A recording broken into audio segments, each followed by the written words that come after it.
À l'automne 1991, le paisible quartier de Portland, dans l'Oregon, s'est embrasé d'un silence étrange.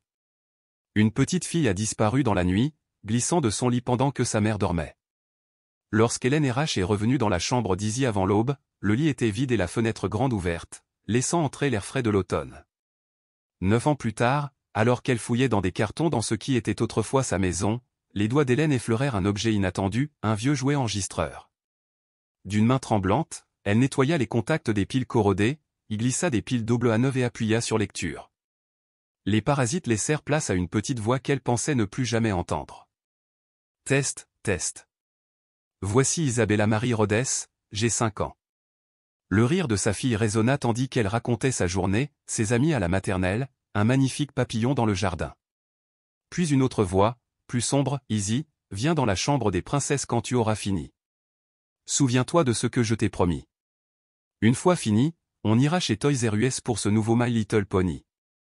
La poitrine d'Hélène se serra. Le ton de Charles était plus doux qu'elle ne l'avait jamais entendu, cajoleur, presque suppliant. Mais Izzy n'avait jamais aimé les princesses, elle adorait les animaux, les dragons, les licornes. Pourquoi l'appeler « chambre des princesses » ? Et pourquoi cette promesse d'un poney ? Cet après-midi-là, Hélène et Charles fermèrent la dernière boîte avec du ruban adhésif. La maison semblait vide, chargée de souvenirs qui pesaient sur sa poitrine. Même le divorce n'avait pas effacé ces années de routine partagée ou la façon dont ils s'agenouillaient à côté d'elle pour sceller chaque boîte, le silence qu'ils traversaient ensemble. Celle-ci est prête, dit Hélène en poussant un carton contenant les uniformes d'infirmière d'Izzy, des manuels médicaux et le stéthoscope qu'elle avait reçu à la remise des diplômes. Charles le souleva facilement, ses bras robustes de charpentier toujours dépliés à 45 ans. « Je vais sortir ça », murmura-t-il en se dirigeant vers la porte d'entrée. Hélène ravala la boule qui lui serrait la gorge et ferma une autre boîte, son esprit repensant au mois de chagrin qui avait suivi la disparition d'Izzy. Il s'était retiré dans son atelier et ses séances de thérapie, elle s'était enfouie sous des gardes supplémentaires à l'hôpital jusqu'à ce que l'épuisement atténue sa tristesse. 6 mois auparavant, ils avaient enfin admis l'insupportable vérité, rester ensemble ne ramènerait pas Izzy. Ils se tenaient maintenant dans l'allée, 2 silhouettes meurtries par la perte, entassées dans des voitures et des tours en carton. « Tout ira bien ?» demanda Charles. Hélène força un petit sourire. « Je m'en sortirai. On y arrivera tous les deux. » Elle déposa un baiser sur la photo encadrée de sa fille, le sourire édenté d'Izzy figé dans le temps et murmura « Au revoir, ma puce. » Puis elle se glissa derrière le volant de sa Honda Civic, le moteur rugit, et elle roula vers une nouvelle vie. Son nouvel appartement était modeste, perché près de l'hôpital où les équipes de nuit les attendaient. Des cartons grimpaient au mur de son salon, tels des sentinelles silencieuses.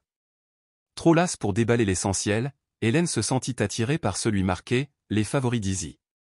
À l'intérieur se trouvait une peluche hibou violet, une licorne et d'autres poupées adorées. Des robes soigneusement pliées sentaient encore légèrement le shampoing pour bébé Johnsoness et les biscuits Graham. En dessous, un magnétophone rouge et blanc attendait. Elle appuya sur lecture et, pour la première fois depuis 9 ans, entendit la voix d'Izzy. Des larmes brouillèrent la pièce tandis que la promesse de ce My Little Pony et le mystère de la « chambre de la princesse » s'installaient dans son cœur. Les indices se trouvaient désormais devant elle gravés dans les ondes sonores et l'émerveillement enfantin et Hélène comprit que cet enregistrement mènerait les enquêteurs à la découverte la plus bouleversante de leur carrière. Le passé avait enfin murmuré son secret. L'administration de l'hôpital avait toujours été stricte en matière de paperasse, et ce soir-là ne faisait pas exception. Hélène prit son nouveau téléphone et composa le numéro de Charles. Il décrocha à la 3e sonnerie. « Hélène, tout va bien ?» demanda-t-il. « Je ne retrouve pas mes papiers d'autorisation d'exercer, » répondit-elle, la voix nouée par l'inquiétude. « Je crois que je les ai oubliés à la maison. Ça te dérangerait que je passe voir ?» Il y eut un silence au bout du fil. « Je viens de partir pour ma séance de thérapie de groupe. Je ne reviendrai que tard. » Hélène jeta un coup d'œil par la fenêtre de la voiture. Le soleil disparaissait à l'horizon, teintant le ciel de traînées orange et rose. « J'en ai vraiment besoin pour mon service ce soir. Puis-je utiliser ma clé ? » « Bien sûr, » dit Charles doucement. « Tu sais où tout est. Ferme-la à clé en partant. »« Merci, » murmura Hélène, submergée par le soulagement. « J'apprécie. »« Pas de problème. »« Bonne chance pour ce soir », ajouta-t-il avant qu'elle ne raccroche. Le poids de la clé de la maison lui semblait étrange dans la main, vestige de leur vie commune. Elle laissa les cartons déballés éparpillés dans son salon et se laissa glisser dans la fraîcheur du soir. 15 minutes plus tard, elle s'engageait dans leur allée. La maison se détachait sur le coucher de soleil déclinant, ses fenêtres reflétant les dernières lueurs ambrées. Elle entra, allumant les lumières en parcourant chaque pièce. Tout était exactement comme elle l'avait laissé des heures auparavant, mais le silence semblait plus pesant. Au bout du couloir, elle s'arrêta devant la chambre de Charles ou autrefois la sienne aussi. À l'intérieur, le grand lit semblait vide, avec un seul oreiller. Charles avait déjà effacé sa présence, pas de coupelle à bijoux sur la commode, pas de roman d'amour corné sur la table de nuit. Dans un coin, le classeur était resté à sa place habituelle. Hélène ouvrit le deuxième tiroir et trouva le dossier en papier craft intitulé « Licence médicale ». Son permis original, ses formulaires de renouvellement, ses certificats de formation continue, tout était intact. Un soulagement la submergea, au moins, cela ne compromettrait pas son service. Elle glissa le dossier sous son bras et scruta une dernière fois la pièce. Rien d'autre ne manquait. Alors qu'elle se retournait pour partir, une phrase résonna dans son esprit, « chambre de princesse ». Elle la harcelait, comme une pièce de puzzle qui ne s'emboîtait pas poussée par la curiosité, elle monta l'escalier jusqu'à la chambre d'Izzy. La porte grinça à son entrée, l'espace vide paraissant à la fois plus grand et plus solitaire sans le désordre des jouets et des vêtements. Elle caressa les murs du bout des doigts, s'attendant presque à sentir les bords relevés d'un autocollant de princesse oubliée au château, diadème, fioriture de contes de fées homériens. Ouvrant le placard, des cintres vides s'entrechoquèrent dans la légère brise de son mouvement. Son regard se posa sur la vieille armoire contre le mur du fond. En s'en approchant, elle remarqua qu'elle vacillait sur son pied avant gauche, les planches déformées en dessous témoignant du climat humide de Portland. Sans vêtements pour la stabiliser, la pièce menaçait de s'écrouler à tout moment. Elle appuya contre la porte, stabilisant l'armoire. Un coup de pouce de plus et elle tomberait. Si c'était le cas, Charles pourrait croire que quelqu'un était entré par effraction, personne n'avait besoin d'une telle frayeur. Elle jeta un coup d'œil à sa montre, 19h30. La quincaillerie Harrison restait ouverte jusqu'à 20h. Elle pourrait prendre des cales pour une réparation rapide avant son service. Le téléphone sonna en bas, sa tonalité aiguë perturbant le silence. Hélène hésita, la main posée sur le combiné. C'était la maison de Charles maintenant, elle ne devait pas empiéter sur son intimité. Elle prit son dossier et son sac à main, éteignit les lumières et revint sur ses pas vers la porte d'entrée. Au bout d'un moment, le répondeur s'est mis en marche. La voix enregistrée de Charles accueillait les appelants, et une voix féminine chaleureuse mais inquiète emplissait la pièce. « Charles, ici Madame Johnson du groupe. J'aimerais que vous me rappeliez au plus vite. Vous avez manqué 3 séances maintenant en 3 semaines et le groupe est inquiet. » Hélène se figea. 3 semaines? Mais Charles lui avait dit qu'il suivait une thérapie tous les mardis soirs depuis 5 ans. Madame Johnson avait été leur soutien après la disparition d'Izzy ou une thérapeute qualifiée qui dirigeait un groupe de soutien pour les parents d'enfants disparus. Pourquoi Charles mentirait-il? Où était-il vraiment? Elle verrouilla la portière et se glissa dans sa voiture. Sortant son portable, elle recomposa le numéro de Charles. L'air du soir sentait le pin et la pluie, les lampadaires s'allumaient le long de la rue calme où ils avaient choisi ce quartier pour sa sécurité, la promesse d'une famille, mais maintenant ce n'était plus qu'un endroit hanté par l'absence. 1 fois, 2 fois, 3 sonneries. Allô? Sa voix était tendue, haletante. Charles, c'est moi. Je voulais juste prendre de tes nouvelles. Tu es en thérapie? Le silence, seulement interrompu par des parasites. Charles, insista TL, tu m'entends? Oui, balbutia Théil. Enfin, non, mais j'y vais. Je suis allé chercher Matthew où il habite loin d'ici mais on compte venir ensemble. J'aurai 15 minutes de retard. Pourquoi demandes-tu ça? Son explication semblait précipitée, répétée. Le cœur d'Hélène se serra. Je viens d'avoir un message vocal de Madame Johnson. Elle dit que tu as manqué des séances. Il rit, mais son rire était cassant. Elle n'aime pas les retardataires, dit-il. J'ai été en retard, pas absent. 3 semaines de réunions manquées, ce n'est pas la même chose que quelques minutes de retard, fit doucement remarquer Hélène. Qu'a-t-elle dit? Demanda-t-il, trop négligemment. Rien de particulier. Je te demandais juste de me rappeler. Elle marqua une pause. Je devrais te laisser partir, Matthew m'attend. Conduisez prudemment, a-t-il dit. Toi aussi. Au revoir. La ligne fut coupée. Hélène fixait son téléphone, la poitrine serrée par le malaise. Après 15 ans de vie commune, elle savait qu'il mentait. Elle démarra la voiture et se dirigea vers la quincaillerie Harrison, une quincaillerie familiale sur laquelle elle comptait depuis des années. La cloche au-dessus de la porte sonna lorsqu'elle entra. George Harrison leva les yeux de derrière le comptoir. « Hélène, ravie de te voir. Comment vas-tu ? » « D'accord, » dit-elle en essayant de calmer sa voix. « J'ai besoin de cales pour une armoire bancale. » La commande d'un client a sonné et George a appelé par-dessus son épaule. « Comment avance le projet de rénovation de Charles ? » Il était là le week-end dernier, il a apporté des panneaux de contreplaqué, de la peinture et des outils. Il a dit qu'il allait enfin aménager son atelier. Hélène cligna des yeux. « Des travaux de rénovation ? Je crois que vous vous trompez. Nous n'avons pas de travaux de rénovation en cours. » George fronça les sourcils et se gratta la tête. Je suis presque sûr que c'était Charles. Il a dit qu'il construisait une salle de loisirs dont il avait toujours parlé. Hélène força un sourire. Je vais lui en parler. Merci du conseil. Les cales sont exactement là où je l'avais dit. Hélène a trouvé exactement ce dont elle avait besoin, a payé son achat, puis est retournée à la voiture. Le sac de quincaillerie s'est froissé lorsqu'elle l'a posé sur le siège passager. Un projet de rénovation dont elle ignorait tout. Des séances de thérapie manquées. Des mensonges sur l'endroit où il était ce soir. Les pièces du puzzle ne s'emboîtaient toujours pas, mais Hélène n'avait pas encore une vue d'ensemble. Charles avait peut-être du mal à gérer son divorce. On gérait le deuil et le changement de manière inattendue. Peut-être s'était-il lancé dans un projet pour s'en sortir, trop gêné pour admettre qu'il avait arrêté sa thérapie. Elle jeta un coup d'œil à l'horloge du tableau de bord, 20h05. En se dépêchant, elle pourrait arranger sa garde-robe et arriver à l'heure à son service. La soirée lui parut surréaliste. Ce matin-là, elle était mariée et heureuse, vivant dans la maison qu'elle croyait connaître. Maintenant, elle était une étrangère dans sa propre vie, découvrant des secrets dans une maison qui autrefois ne recelait aucun mystère. Elle tourna la clé de contact et retourna vers la maison de Charles, inconsciente que chaque kilomètre parcouru la rapprochait de vérités qu'elle n'était pas prête à affronter. Hélène s'engagea dans l'allée pour la deuxième fois ce soir-là. Le sac de quincaillerie bruissa tandis qu'elle le ramassait avec son sac à main. Elle ferait vite, réparer l'armoire, puis se mettre directement au travail. Les paroles de George à propos des rénovations résonnèrent dans sa tête.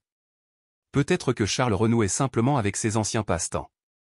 Durant leur cours, il avait passé les week-ends à sculpter des figurines en bois ou des hiboux, des renards, des oursons aux détails complexes. Ses mains, douces et précises, avaient puisé la vie dans le bois brut. Elle entra, alluma la lumière de l'entrée, puis monta l'escalier. À mi-hauteur, elle remarqua de la lumière filtre sous la porte du bureau de Charles étrange, puisqu'elle avait éteint toutes les lampes avant de partir. « Charles » appela-t-elle doucement. « Tu es là. » Pas de réponse, mais elle entendit du mouvement, des pas, le frottement des meubles. Des papiers bruissaient quelque part derrière la porte. Un tiroir claqua. « Charles, tout va bien ?» Toujours pas de réponse. Un malaise la rongea. Elle poussa la porte et se figea. Matthew Tanco se tenait au milieu du bureau saccagé. Les dossiers de Charles jonchaient le sol, les tiroirs du bureau étaient restés ouverts, leur contenu répandu partout. Des livres avaient été arrachés des étagères, des papiers arrachés des classeurs. Hélène le fixait du regard, le choc la laissant sans voix. « Pourquoi es-tu ici » murmura-t-elle. Matthew se retourna, la sueur luisant sur sa peau pâle et cireuse, les cheveux en bataille. Ses pupilles étaient dilatées comme des flaques d'encre. « Ça va » demanda Hélène, même s'il était clair que non. Il fit un pas hésitant vers elle, et elle sentit l'odeur âcre de l'alcool mêlée à quelque chose de plus sombre, la sueur et le désespoir. « Que fais-tu ici » insista-t-elle en s'efforçant de garder une voix calme. « Charles t'a-t-il demandé de chercher quelque chose ?» Son visage resta impassible, froid. Il s'avança de nouveau. Hélène le connaissait depuis des années, le plus vieil ami de Charles au lycée, un passionné de menuiserie. Elle ne l'avait jamais vu ainsi. « Matthew, reste là » dit-elle fermement. « J'appelle les secours. » Sa main se tendit vers le téléphone du bureau, mais, dans un mouvement confus, Matthew se jeta sur elle. Ses mains se refermèrent sur ses poignets, une poigne douloureusement serrée. « Lâche-moi » hurla-t-elle en se libérant. Elle le poussa violemment, brisant son emprise, puis recula et tira sur la porte, essayant de la claquer entre eux. Matthew attrapa le bord, l'ouvrit, et la peur l'envahit. Ce n'était pas le Matthew qu'elle connaissait, l'homme doux qui avait apporté des jouets faits maison à Izzy et l'avait aidé à construire leur terrasse. Il se déplaçait avec une force effrayante. Hélène pivota et courut vers l'escalier, mais il la rattrapa par derrière, lui serrant la taille. Elle se débattit et donna des coups de pied, mais il était trop fort. Il la força à entrer dans la chambre d'Izzy et la jeta sur le petit lit. La couette mon petit poney amortit sa chute, mais avant qu'elle puisse se dégager, Matthew était sur elle, la maintenant au sol. Son haleine empestait le whisky tandis que ses mains erraient. « Matthew, s'il te plaît » supplia Hélène. « Tu as une femme et un enfant à la maison, arrête. » Il l'ignora. Désespérée, la main d'Hélène trouva la veilleuse en céramique rose éléphant d'Izzy. De toutes ses forces, elle la balança violemment. Elle heurta la tempe de Matthew. Il grogna, roula sur elle, se tenant la tête. Hélène bondit et courut vers la porte, mais il se jeta sur elle, la fit pivoter et la projeta contre l'armoire. L'impact lui coupa le souffle et elle s'effondra à genoux. L'armoire instable vacilla, puis s'écrasa dans un craquement assourdissant. Le bois se fendit, le sol céda, révélant une cavité cachée. Tandis que la poussière retombait, Hélène scruta le trou, des dizaines de cartons remplis de cassettes VHS et de VCD. Les yeux de Matthew s'illuminèrent d'un sourire inquiétant. « C'est ce que je cherchais » siffla-t-il en plongeant dans la cavité et en fourrant des cassettes dans ses bras. Hélène, encore abasourdie, le regarda faire tomber plusieurs cassettes par terre. Elle se précipita pour l'arrêter, en faisant tomber d'autres. Il jura, rassembla ce qu'il put, puis se précipita hors de la pièce. « J'appelle la police » cria-t-elle d'une voix tremblante mais déterminée. La porte d'entrée claqua derrière lui tandis qu'il trébuchait dans l'allée, les cassettes serrées contre sa poitrine. Seul dans la chambre en ruine, le cœur d'Hélène battait la chamade. Ses poignets lancinaient, son dos lui faisait mal, mais elle ressentait surtout de la terreur et de la confusion. Pourquoi Matthew était-il entré par effraction? Que contenaient ces cassettes, et pourquoi valaient-elles tant de violence? Elle s'agenouilla devant le trou et en prit une. L'étiquette indiquait « Chambre princesse, volume 47 », la même phrase que le magnétophone d'Izzy avait murmuré. Elle portait désormais un poids menaçant qu'elle ne parvenait pas encore à saisir. Tremblante, Hélène attrapa son téléphone et composa le 911. Sa main tremblait tellement que les chiffres se brouillèrent. Lorsque la répartitrice répondit, sa voix s'éleva brusquement « J'appelle la police au 4728, rue Elm. Un homme vient de m'attaquer, de m'introduire par effraction et de voler des cassettes. Il s'appelle Matthew Tanco. » Les paroles calmes et rassurantes de la répartitrice percèrent à peine le trouble d'Hélène, tandis que les sirènes hurlaient au loin. Par la fenêtre, elle vit deux voitures de patrouille déraper dans l'allée, le ciel éclairé par des lumières rouges et bleues. Un policier en uniforme entra. « Madame Rhodes » demanda-t-il. Hélène hocha la tête, la voix tremblante. Il était ivre ou, sous l'emprise de quelque chose. Il a pris des cassettes. Elle fit un geste impuissant vers les cassettes éparpillées. L'inspecteur Morrison, un homme d'une cinquantaine d'années au regard bienveillant, arriva quelques instants plus tard. Hélène raconta tout, haletant à travers ses larmes, la découverte de Matthew dans le bureau, son agression, l'effondrement de l'armoire et les cassettes cachées. « Votre fille, Izzy, a-t-elle disparu il y a 9 ans » demanda doucement Morrison. La voix d'Hélène se brisa lorsqu'elle confirma. Morrison a ordonné aux policiers de sécuriser les lieux et de rassembler les cassettes restantes. « Nous devons savoir ce qu'il y a sur ces enregistrements » a-t-il dit en examinant les cartons. Hélène l'a conduit au salon, où elle a inséré un disque dans le lecteur et allumé la télévision. L'écran s'anima, Charles et Izzy, 5 ans, jouaient au cube dans leur salon, le rire d'Izzy clair et familier. « Ça date d'avant sa disparition » murmura Hélène. Puis la voix de Charles, « Izzy, tu veux jouer à un jeu? Va dans la chambre de la princesse et fais-moi une surprise. » Izzy sautilla hors champ, c'est pas raisonnant. Charles compta lentement 1, 2, 3 avant de descendre au sous-sol. Lorsque la vidéo s'est arrêtée, il se trouvait dans une pièce au mur rose, remplie d'animaux en peluche et d'un lit d'enfant. Izzy était assise dans un minuscule bikini, l'air mal à l'aise et hésitant. « Maintenant, pose pour papa » murmura Charles derrière la caméra. Le sang d'Hélène se glaça. Charles entra dans le cadre, ses mains s'agitant pour toucher Izzy comme aucun père ne devrait le faire. « Arrêtez !» « Éteignez !» hurla Hélène. Morrison mit la cassette sur pause. Hélène s'effondra sur le canapé, sanglotant, son monde s'écroulant. L'homme qu'elle avait aimé, avec qui elle avait tout partagé, c'était un monstre. La voix de Morrison était douce mais pressante. « Votre fille pourrait-elle encore être dans cette maison ? Au sous-sol ?» Hélène releva brusquement la tête. Le sous-sol au toujours fermé à clé, il avait dit que c'était pour ses outils. Un policier s'avança, le regard déterminé. « Inspecteur, j'ai parlé à Madame Jansen, Charles Rhodes n'a pas suivi de thérapie depuis 3 semaines, et il n'est pas là ce soir. » Morrison se leva, le regard dur. « C'est une cause probable. » « On va au sous-sol, dit-il à ses agents.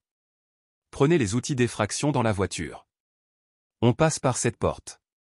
Hélène essuya ses larmes d'une voix ferme. Fais-le. Si tu as la moindre chance, mais elle ne put terminer sa phrase.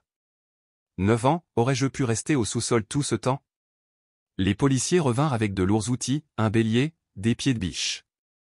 Ils s'approchèrent de la porte en chêne massif, dont l'épaisseur semblait toujours excessive pour une barrière intérieure. Reculez, madame, ordonna Morrison. Hélène se colla contre le mur du fond, le cœur battant la chamade. Après des années d'incertitude, de deuil, d'acceptation progressive de la disparition d'Izzy, la réponse se trouvait-elle sous ses pieds depuis le début? Le premier coup de bélier fit trembler le mur, la porte résista. Charles avait dû la renforcer, la rendre plus solide que nécessaire, une autre pièce de ce terrible puzzle qui s'emboîtait. Sur l'ordre de Morrison, le deuxième coup brisa le cadre, le troisième projeta des éclats de bois, et au quatrième, la porte s'écrasa. Un escalier en bois s'enfonça dans l'obscurité. Un officier trouva l'interrupteur, les ampoules fluorescentes bourdonnèrent, révélant un espace étonnamment organisé. Morrison menait, arme au poing, suivi de 3 officiers. Hélène resta en haut de l'escalier jusqu'à ce qu'il crie « Dégagez, vous pouvez descendre ». Le sous-sol était exactement comme dans ses souvenirs, l'établi de Charles contre un mur, les outils bien rangés, des étagères remplies de boîtes étiquetées de vis, de clous et de quincailleries, une machine à laver et un sèche-linge dans un coin. Tout était parfaitement rangé. « Mon mari est très organisé », murmura Hélène d'une voix résonnante. « Il travaille ici parfois, il construit des choses, cet endroit n'est pas abandonné. » Morrison hocha la tête, l'air sceptique. Vérifiez tout, il doit y avoir une entrée cachée quelque part. Les agents se déployèrent, frappant au mur, guettant les échos creux, inspectant la peinture à la recherche de couches fraîches, fouillant le béton à la recherche de joints irréguliers. À l'étage, quelqu'un examinait des vidéos à la recherche d'indices. De temps en temps, un juron ou un cri de dégoût s'échappait. Hélène ne voulait pas savoir ce qu'il voyait. La quincaillère a dit que Charles avait acheté des fournitures de rénovation, rappela T.L. à Morrison. « Avez-vous les plans originaux » demanda-t-il. « Des plans de construction. Je ne les ai pas vus depuis des années. » Charles saurait où ils sont, mais elle s'interrompit. Il ne voulait pas les aider. Les recherches se poursuivirent, cartons de rangement écartés, meubles déplacés, derrière le chauffe-eau vérifié. 20 minutes passèrent sans succès. Désespérée, Hélène s'agenouilla près de l'établi, scrutant le dessous. S'il cachait quelque chose, c'était bien caché. Elle se dirigea vers la machine à laver, inclinant la tête dans l'étroit interstice. Un éclat illumina la lumière à un bord fin, contrairement au béton. « Inspecteur » cria-t-elle, « il y a quelque chose là-dessous. » Morrison et 2 agents se précipitèrent vers lui. Ensemble, ils soulevèrent la machine à laver du mur, le sèche-linge raclait derrière. Un disque poussiéreux gisait à l'emplacement de la machine. Morrison le ramassa délicatement. L'étiquette indiquait « Volume de la pièce, 840 mm ». « Regardez le mur » dit un agent.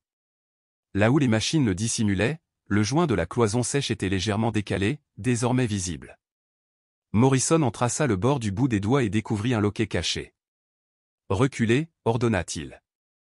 Le loquet était verrouillé, il essaya de le forcer, mais il tenait. Un officier lui tendit un pied de biche, le métal racla jusqu'à ce que le verrou cède. Le panneau s'ouvrit, révélant un passage étroit. Des guirlandes lumineuses roses drapaient le plafond, débranchées mais destinées à éclairer le passage. Une odeur humide et métallique monta, de la moisissure et autre chose, des traces d'habitation humaine dans un espace confiné. Morrison trouva la prise et brancha les lumières. Une douce lueur rose illumina les murs recouverts de panneaux insonorisants. Le couloir laissait à peine passer une personne. « Mon Dieu !» murmura un officier. Ils avancèrent un à un, Morrison en tête. Environ 6 mètres plus loin, une autre porte apparut, peinte en rose et ornée d'autocollants de princesse. Il essaya la poignée, elle était verrouillée. Il frappa fermement. Police. Ouvrez. Silence. Il colla son oreille contre le bois et secoua la tête. L'insonorisation étouffait tout. Il leva le poing pour frapper à nouveau lorsque la serrure claqua. La porte s'ouvrit et une jeune voix appela joyeusement, « Papa, tu es en avance. » La porte s'ouvrit plus largement pour révéler une adolescente en chemise de nuit rose, les cheveux blonds longs et emmêlés. Son sourire se figea, un cri lui arrachant la gorge. Hélène se poussa devant les policiers. Même après 9 ans et le passage de l'enfance à l'adolescence où elle reconnut instantanément sa fille. Izzy. Elle se précipita, les larmes aux yeux. « Ma chérie, c'est maman. C'est moi. » La fillette recula en titubant, les mains sur le visage. « Non, tu n'existes pas. Oh, papa a dit que tout le monde était mort. » Hélène tomba à genoux, les bras ouverts. « Non, ma chérie, ce n'est pas vrai. Je te cherchais depuis tout ce temps. Je ne savais pas que tu étais là. »« Papa » hurla Izzy. « Papa, au secours, où es-tu » supplia Hélène. « Regardez-moi. Vraiment, regardez-moi. » Morrison fit signe à son équipe de reculer, laissant de l'espace à la mère et à la fille. Il tendit un stylo à Hélène. Compréhensive, Hélène dessina un simple papillon avec un visage souriant sur la main, le même papillon joyeux qu'elle avait peint d'innombrables fois quand Izzy était petite. « Tu te souviens ? Tu me demandais de le dessiner chaque fois qu'il disparaissait au lavage. » Les yeux d'Izzy se fixèrent sur le dessin. Son souffle ralentit. La reconnaissance s'épanouit comme un lever de soleil. « Maman » murmura-t-elle, incertaine. « Papa a menti, mais il a menti, ma chérie, je suis là. Je suis réelle. » Hélène écarta les bras. Cette fois, Izzy courut vers eux et ils sanglotèrent ensemble, s'accrochant à sa chaleur inébranlable. Vivant. Après toutes ces années, vivant. Morrison et son équipe entrèrent prudemment dans la pièce. Elle était petite, 3 mètres sur 3, avec des murs roses, des décorations de princesses partout, un matelas au sol et des draps Disney.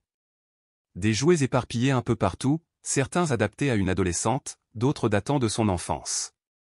Un petit téléviseur avec magnétoscope et lecteur de disques était perché dans un coin, du matériel d'éclairage professionnel à proximité, et un étroit tiroir mural probablement celui utilisé pour la distribution des repas. Dans le placard, les agents trouvèrent des objets qui leur firent échanger des regards noirs, des jouets pour adultes, de la lingerie pour enfants, du matériel vidéo, des outils aux usages inavouables. « Nous avons besoin d'une assistance médicale », dit doucement Morrison dans sa radio, et confirmons que toutes les unités recherchent Charles Rhodes et Matthew Tanco. Rhodes est désormais le principal suspect d'enlèvement et de maltraitance d'enfants. Les ambulanciers sont arrivés quelques minutes plus tard. Ils se sont approchés d'Izzy avec douceur, lui expliquant qu'ils devaient vérifier son état de santé. Dans l'ambulance, Izzy était assise entre Hélène et une ambulancière, hébétée par l'expansion soudaine de son monde. « Je croyais que tout le monde était mort », répéta-t-elle. « Papa disait qu'il y avait la guerre, des bombes nucléaires, que nous étions les seuls survivants. » Elle regarda Hélène avec des yeux bien trop vieux pour 14 ans. « Il disait que je devais avoir un enfant pour sauver l'humanité, mais je n'étais jamais tombée enceinte. Je me sentais tellement mal, comme si j'étais en train d'échouer. » L'estomac d'Hélène se retourna. « Ma chérie, as-tu déjà eu tes règles ? » « Oui. Il y a 2 ans. Papa était si heureux. Il a dit que maintenant nous pouvions vraiment commencer notre nouveau monde. » L'ambulancier a demandé si elle ressentait de la douleur ou de l'inconfort. Izzy n'en ressentait aucun et semblait perplexe qu'on pose la question. « Pourquoi tout le monde a-t-il si peur ? » « Papa a menti, je sais, mais il m'a toujours aimé, » a dit Izzy. « Il a dit que ce que nous avions fait était magnifique, que j'étais faite pour lui. » Hélène a retenu un sanglot. 9 ans de conditionnement, de manipulation, de maltraitance déguisée en amour. Son bébé n'avait aucune idée de l'injustice. Elle prit doucement les mains d'Izzy. « Ma chérie, ce que ton père a fait n'était pas bien. L'amour entre un parent et son enfant est protecteur et sécurisant. Ce qu'il a fait, ce n'était pas de l'amour. C'était mal. Izzy se tut, assimilant cette nouvelle vérité. L'ambulancière termina son examen. Son état semble stable, dit-elle à Hélène. Mais elle aura besoin d'un examen médical complet. Hélène hocha la tête, comprenant la nécessité de révéler toute l'horreur de ce que sa fille avait enduré. Morrison s'approcha de l'ambulance. Nous devons vous emmener tous les deux au poste pour vos dépositions. L'équipe médicale dit que ce n'est pas une urgence, nous pouvons donc le faire en premier si vous le souhaitez. Hélène regarda Izzy, perdue dans ses pensées. Oui, finissons. En partant, Hélène comprit la logique tordue de Charles, son insistance à divorcer ou tout cela pour pouvoir vivre son fantasme malsain sans interférence. Il avait retenu leur fille prisonnière pendant qu'elle travaillait à l'étage, croyant qu'Izzy était partie.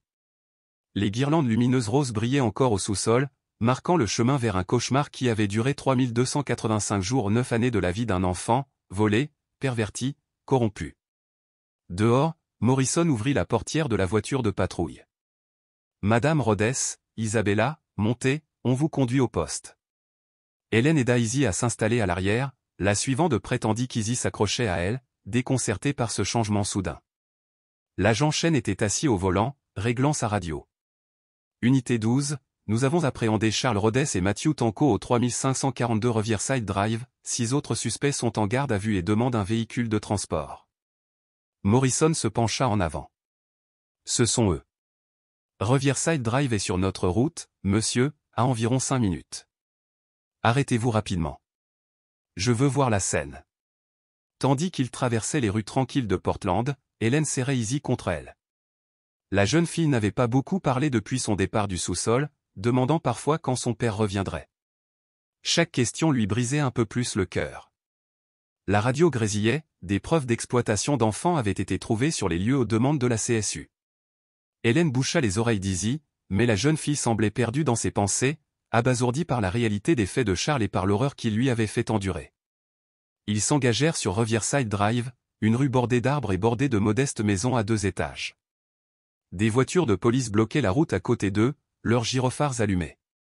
Un groupe de voisins s'était rassemblé sur le trottoir, tendant le cou pour observer la scène. Restez dans la voiture, ordonna l'inspecteur Morrison alors qu'il s'arrêtait. Je n'en ai que pour un instant. À travers la vitre, Hélène observait 8 hommes menottés près d'un fourgon de police. Charles était parmi eux, la tête baissée, les épaules lourdes de défaite. À côté de lui, Matthew titubait, visiblement encore ivre. Les autres avaient entre 30 et 60 ans, certains avaient le visage provocateur, d'autres blêmes de peur. Ils portaient tous les vêtements confortables d'une soirée ordinaire. Les policiers entraient et sortaient de la maison, portant des sacs de preuves. Hélène entendait des fragments à travers la fenêtre fissurée, je les ai trouvés en train de regarder une vidéo en entrant. Princess Room, volume 962, une partie de ce qu'on appelle Family Sanctum Fellowship, des réunions alternant entre les maisons, partageant des documents. La bile lui montait à la gorge. Un club s'était formé pour partager des vidéos de ses propres enfants, combien d'autres victimes se cachaient derrière des portes closes? Charles leva soudain les yeux. Son regard croisa celui d'Hélène à travers la vitre. L'espace d'un instant, leur regard se soutint. Puis ses lèvres s'incurvèrent en un sourire. « Attends ici », dit Hélène à Izzy, la voix tremblante de rage. Elle déverrouilla sa portière et s'avança à grands pas avant qu'un agent ne puisse l'arrêter.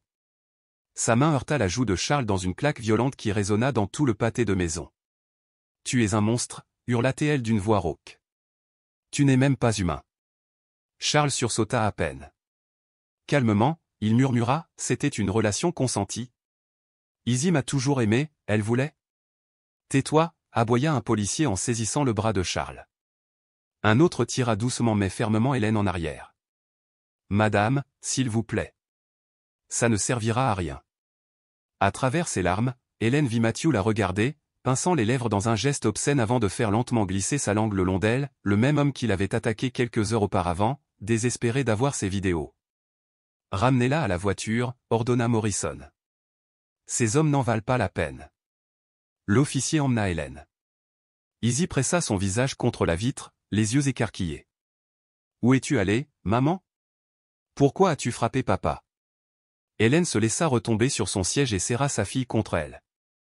Je suis désolée, ma chérie. Je n'aurais pas dû faire ça. Dehors, Les policiers ont fait monter les 8 hommes dans des véhicules séparés, d'abord le fourgon, puis 2 voitures de patrouille. Charles n'a jamais regardé en arrière. Les techniciens de la scène de crime ont continué à sortir carton après carton de la maison, cassettes VHS, VCD, DVD, un cauchemar pour enfants. Ils ont même retiré la télévision et les magnétoscopes, tout ce qui pouvait contenir des preuves. Du ruban jaune de scène de crime a délimité la propriété. Les voisins chuchotaient entre eux, spéculant sur ce qui s'était passé derrière cette façade banale. Morrison retourna à la voiture, le visage tiré. On va à la gare.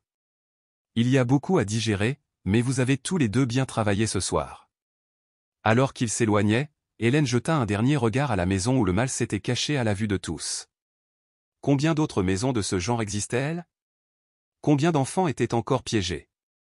Izzy bâilla, épuisé par les horreurs de la nuit. Quand puis-je rentrer à la maison?